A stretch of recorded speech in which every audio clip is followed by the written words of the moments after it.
Esto es Combustible para la Vida con el doctor Giacomo Cassese.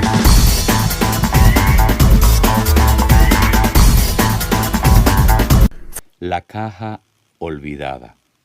Hace ya un tiempo de esto que mientras trataba de ponerle un poquito de orden a ese cuarto de desahogo que casi todos tenemos en casa, ese lugar donde vamos apilonando cosas que ya no son del uso cotidiano y que se van, ¿verdad?, acumulando una sobre otra.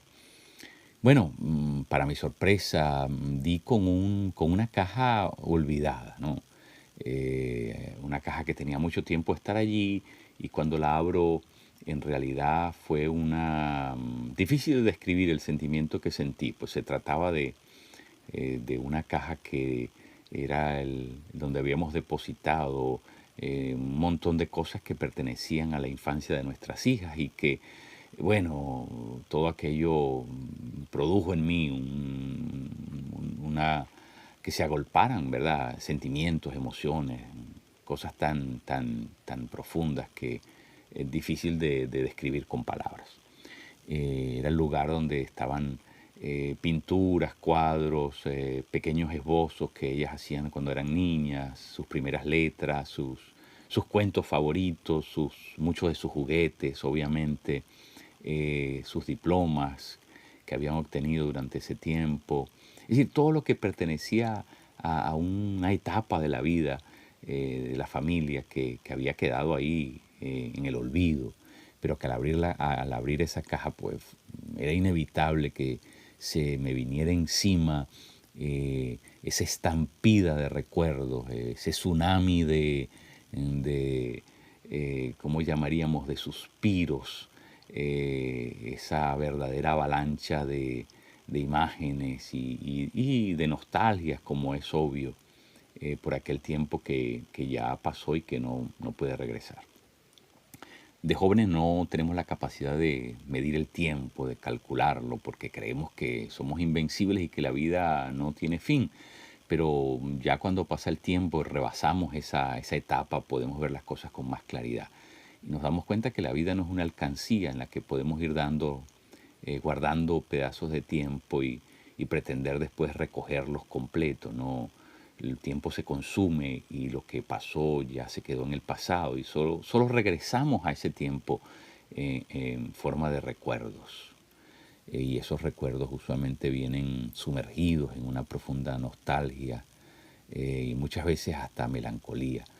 Y mi reflexión de haber abierto aquella caja, ¿verdad?, y después de mucha reflexión, es que me hubiese gustado haber pasado más tiempo con mis hijas, haberle dedicado más tiempo, porque era lo importante, porque realmente uno se da cuenta que lo importante en la vida realmente es esas relaciones interpersonales que la comprenden, que la forman, porque la vida es un conjunto de esas relaciones y ahí es donde está el significado verdadero.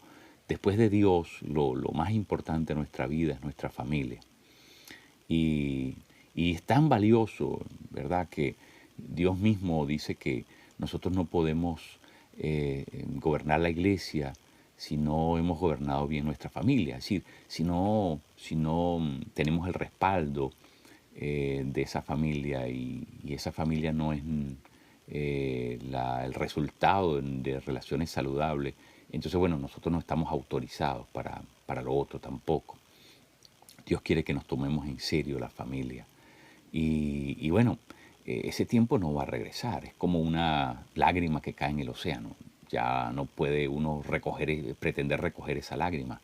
Eso se perdió, sí, ya, y ese tiempo, el tiempo también se perdió, pasó, ya no lo podemos. Y por eso tenemos que valorar lo que hacemos y darle la importancia que eso tiene. Hay ciertas cosas que nunca deberían suceder. Y una de esas cosas que nunca deberían suceder es robarle el tiempo a nuestros hijos, ¿verdad? Cosas que nunca deberían suceder. Es como la leyenda del rey Arturo, ¿verdad? Camelot, la leyenda de esa gran ciudad que se describe, de donde estaba la mesa redonda, la famosa espada de Excalibur y el mago Merlín, todo lo que tenía que ver con aquella leyenda, ¿no? Pero lo curioso es cómo muere el rey Arturo. El rey Arturo muere por un encuentro que nunca debió haber sucedido, ¿verdad? Con una mujer con la cual tiene una relación que nunca debió haber sucedido, de la cual nace un hijo que nunca debió haber nacido, y ese hijo se convirtió en quien finalmente mata a Arthur. Lo cual quiere decir que cuando nosotros dejamos que pasen cosas que no deben suceder, pues a la larga eso nos va a nos va a perjudicar, ¿verdad? Y yo creo que eso se cumple cabalmente en lo que tiene que ver con esas relaciones paternales, maternales, y nosotros debemos recapacitar en este asunto y meditarlo profundamente y darle a la familia el tiempo que verdaderamente se merecen. Después de Jesucristo, la persona que ha producido más impacto en toda la historia universal ha sido Carlos Marx. Las ideas de Carlos Marx son las que han desencadenado más eventos, más sucesos en toda la historia universal.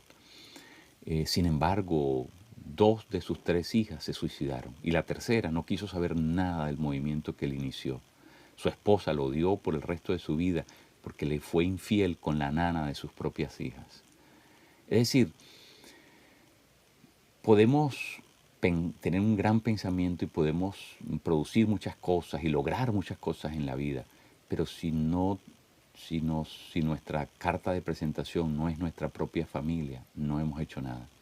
Porque nuestra esposa tiene que ser nuestro primer prójimo y nuestra familia tiene que ser nuestra primera iglesia. Entonces, en conclusión, lo que yo reflexiono después de haber abierto aquella caja, aquel día sorpresivamente, aquel gran hallazgo que hice dentro de mi propia casa, es que tengo que tomarme en serio a la gente que vive en mi entorno. Tengo que tomarme en serio a los que son de mi casa. Mis hijas tienen que ser mis primeros discípulos, porque si no tengo ninguna autoridad para hacer las cosas de la iglesia.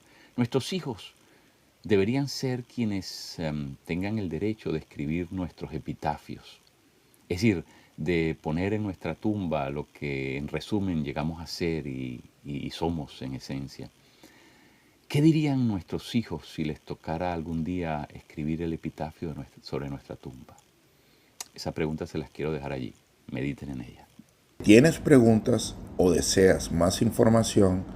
No dudes en escribirnos a comunidaddeesperanza1@gmail.com o contáctanos al teléfono 305-661-5151.